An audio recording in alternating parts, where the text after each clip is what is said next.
Assalamualaikum warahmatullahi wabarakatuh.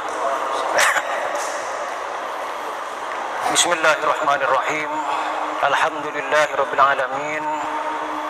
Wa bihi nasta'inu ala umuri dunya waddin. Wassalatu wassalamu ala asyrafil anbiya wal mursalin wa ala alihi wa sahbihi ajma'in. Rabbi shrah li sadri wa yassir li amri wahlul 'uqdatam min lisani yafqahu qawli. Wa qala subhanaka la ilma lana illa ma 'allamtana innaka antal alimul hakim. Shadaqallahul azim wa balagha rasuluhul karim wa nahnu ala dzalika minasyahidin walhamdulillahi rabbil alamin. Amma ba'du. Para jemaah yang dimuliakan oleh Allah Subhanahu wa taala, dalam surat An-Nasr Allah Subhanahu wa taala menegaskan, Bismillahirrahmanirrahim, idza jaa nasrullahi wal fath wa ra'aitan nas yadkhuluna fi dinillahi afwaja fasabbih bihamdi rabbika wastaghfir innahu kana tawwaba. Ada satu hal yang prinsip yang mungkin patut kita renungi ketika kita membaca surat An-Nasr. Beberapa ulama menegaskan bahwa surat An-Nasr adalah surat yang Allah ingin menggambarkan tentang satu peristiwa besar, yaitu peristiwa Fathu Makkah. Jadi ada beberapa ulama ulumul Quran yang mengkaitkan surat ini dengan pembebasan kota Mekah, atau yang kita kenal dengan istilah Fathu Mekah. Apa yang ingin disampaikan? Apa pesan moral dari surat An-Nasr ketika kita coba kaitkan dengan peristiwa Fathu Mekah? Ketika Rasulullah berhasil membebaskan kota Mekah dari cengkraman orang-orang musyrik, mengembalikan posisi kesucian kota Mekah ke tangan kaum muslimin, maka yang harus dan perlu untuk dilakukan pertama kali adalah bersyukur kepada Allah Subhanahu wa taala atas anugerah ini. Artinya Rasulullah, para sahabat dan kaum muslimin diminta untuk mensyukurinya atas bebasnya kota Mekah dari cengkraman orang-orang musyrik saat itu. Para jemaah yang dimuliakan oleh Allah Subhanahu wa taala, tapi yang menarik dari ayat ini apa? Ketika pesan moralnya adalah syukur, ternyata kalimat syukur yang dielaborasi dalam ayat ini tidak hanya satu kalimat dan tidak hanya tahmid.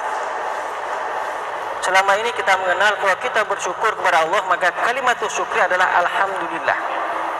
Tapi kalau kita merujuk pada surat An-Nasr, di situ ada 3 ungkapan dirangkai menjadi satu sebagai bentuk tasakur kita kepada Allah Subhanahu wa taala. Apa?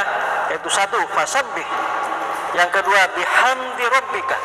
Yang ketiga, wastaghfir. Pertama adalah tasbih. Kedua adalah tahmid.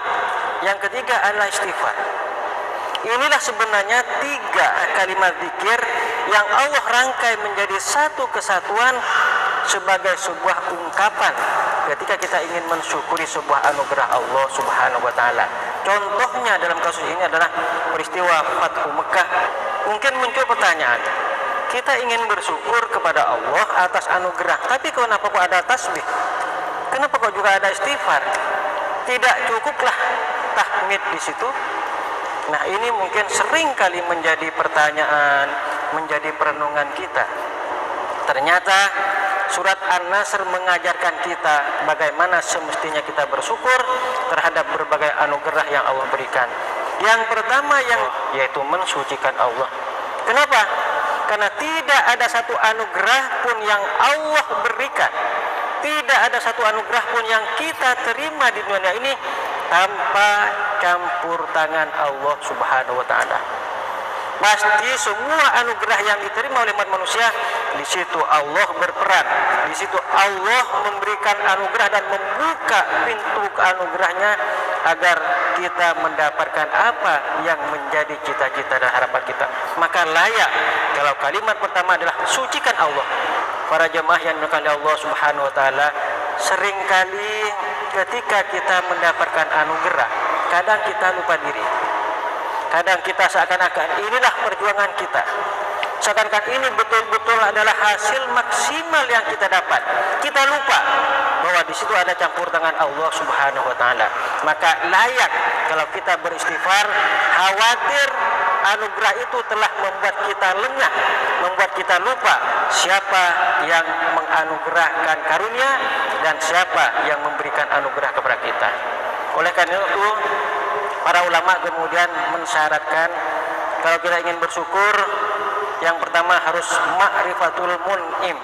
Kita harus sadar, kita harus tahu siapa yang telah memberikan nikmat, dan kita harus sadar bahwa semua nikmat pasti ada campur tangan Allah Subhanahu wa taala. Kedua, baru ekspresi. Entah itu hadis, entah itu dengan kalimat syukri, entah itu sujud syukur, yang penting kita ekspresikan sesuai dengan norma agama.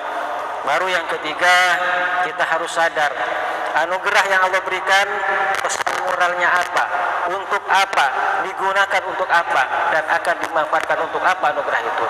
Maka layaklah kalau kita istighfar, karena khawatir anugerah itu atau anugerah yang Allah berikan tidak kita manfaatkan sebagaimana mestinya, atau mungkin dalam hati kita ada arogansi yang membuat kita lupa dan lalai akan sang pemberi nikmat dan pemberi anugerah.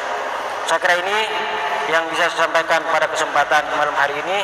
Semoga Allah ridho dengan apa yang kita lakukan, dan mohon maaf dari setiap kesalahan dan khilaf saya. Allahul muwaffiq ila aqwamit thoriq. Assalamualaikum warahmatullahi wabarakatuh.